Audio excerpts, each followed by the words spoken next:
going on, guys? We are Tottenham TV here, and we have some more developing stories for you today, more transfer news and a bit of about Pochettino as well. But let's start this video with the talk about Fernando Llorente. And obviously we spoke last month about how Spurs have released him from his contract, but it was interesting, we noted that Spurs hadn't made an official announcement on it like they had made about Michel Vorm. And it turns out that Spurs have now offered Fernando Llorente a new one-year deal to remain at the club. However, they have lowered their wage demands. They have lowered their wage offer for Fernando Llorente. He's reportedly on around £90,000 a week, and so he's going to be offered less. I'm not 100% sure on the figure at the moment, but they have offered less wages to him to stay on for a year. There is talks about offers from Fiorentina for him to sign to go to the Serie A team.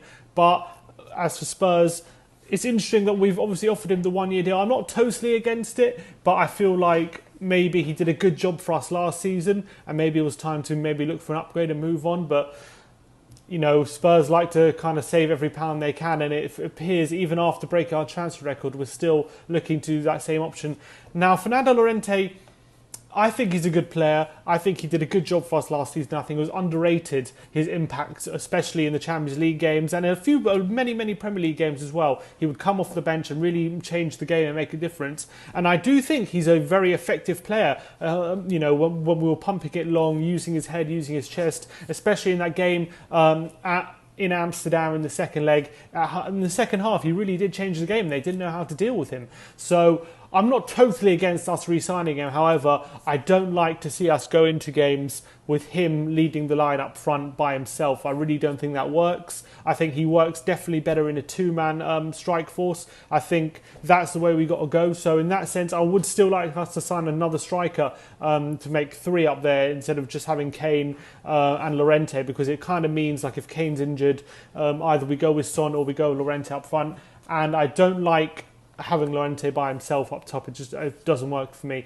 So that's why I'd rather us sign someone else. It makes us more dynamic. However, I don't mind Fernando Llorente being a third choice striker, him coming off the bench, him starting as a duo with either Kane or Son, or with another guy if we brought in another guy. So I wouldn't be so against Fernando Llorente being a third choice striker if he was to come in.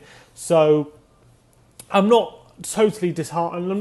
There's a lot of fans on social media who are very unhappy at the fact that we're re-signing him or looking to re-sign him on a one-year deal. But I don't see it as a bad thing. I think he's a really effective substitute. I think he proved that many times last season, and he was so vital in our run to the Champions League final. So I'm happy for Llorente to stay on, and if Pochettino feels he can really be a use to the squad and he could really be add value, then I'm all for it. So I'm not sure why it's taken us so long to offer him the new deal. Maybe we were looking to see if there were other options out there, and we couldn't really see any striker who we feel is better than Llorente at an affordable price. So clearly, that's the decision we've gone for. So, what do you guys think? Do you think it's a good decision to re-sign Llorente? Let us know in the comments below. But moving on, we'll stick with more transfer news. And let's talk about the two players who Spurs have been strongly linked with this summer, William Saliba and Dani Ceballos. And it looks likely now that both players are not going to be joining Spurs, and that Arsenal will be the one signing these players now. So there's been a lot of fanfare, especially a lot of Arsenal fans celebrating on social media the fact that these two players have supposedly picked Arsenal over Spurs. But the reality is, if you look at both deals, if you look at the details, there's good reasons why we Spurs have chosen to pull out of both deals, and we've kind of allowed them to join Arsenal. The first reason we'll go with William Saliba is Spurs actually never made a formal bid. We were in talks with Saint Etienne. There was talks of Spurs hijacking the Arsenal bid and kind of making a more cash money bid for William Saliba. However, Spurs wanted Saliba this summer, and we didn't want to wait for a loan deal, and thus looks like we've pulled out the deal because of that, because we didn't want to wait a year for Saliba to come. We didn't want to loan him back, basically, and Arsenal were prepared to loan him back. So we've pulled out that deal. And in terms of Dani Ceballos, Spurs were only interested in a deal for Dani Ceballos if there was a clause in his contract for Spurs to buy him permanently.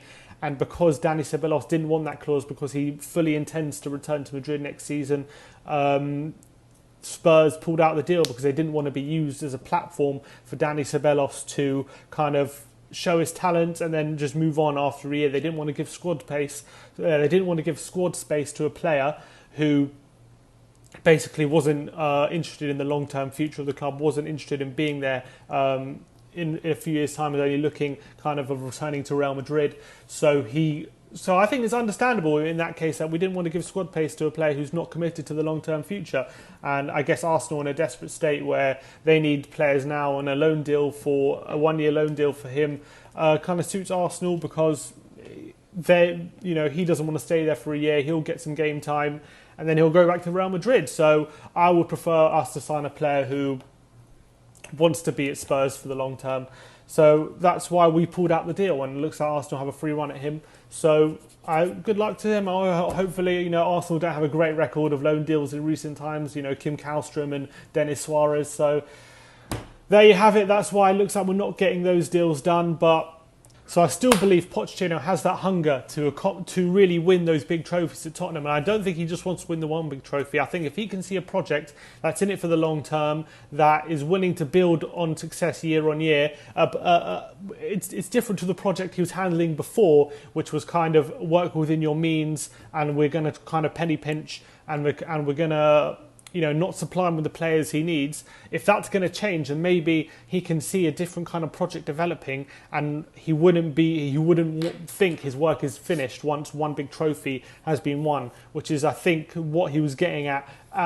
If we won the Champions League under the conditions that he was put under, if we would won the Champions League under those conditions, then you can't really beat that. But if he can kind of develop a new project and start competing for big trophies year on year, and maybe even winning big trophies, I think that's more of a project for the long term. And I don't think he's trying to say that if we win a big trophy this year, then he's going to look to leave. Or maybe he is, but I'm not. Maybe I'm reading too much into him. Maybe I'm trying to be positive, but I don't. I feel like he is committed to Spurs, and he does have that hunger to win his first big trophy. So I think he's fully committed, but I think it is interesting that he pretty much admitted, because he said before the Champions League final that maybe he would leave if Spurs won the Champions League, and I think most of us took that as a bit of a tongue-in-cheek comment, but clearly he was actually quite serious about that, which is interesting. But anyway, let us know in the comments below what you think. Do you think we should have offered Fernando Llorente a 1-year deal? Are you happy about him potentially rejoining the squad?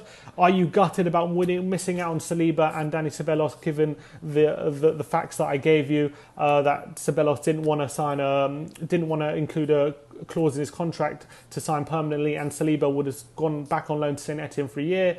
And what do you make of Pochettino's comments that he would have left Tottenham if we would have won the Champions League? And do you feel that if Spurs win a big trophy, he might look to leave? Let us know in the comments below. Like and subscribe if you like our content. And as always, come on, you Spurs.